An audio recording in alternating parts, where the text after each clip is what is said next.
Hello everybody, sitting in front of me I have the Lenovo IdeaPad Duet Chromebook, and in this video we would like to show how you can set the screen timeout value to never on this device.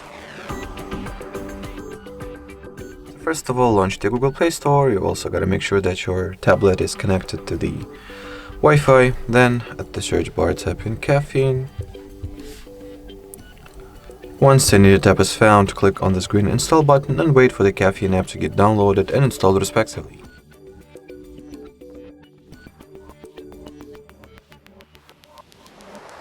Now you can go ahead and, launch the caffeine app. Just make sure that the timeout section has the infinite value set, and as long as you do not close the caffeine and leave it active in the background, your screen will not go to sleep automatically at all. Alrighty, so that will be it for this video. Thank you so much for watching, and bye bye.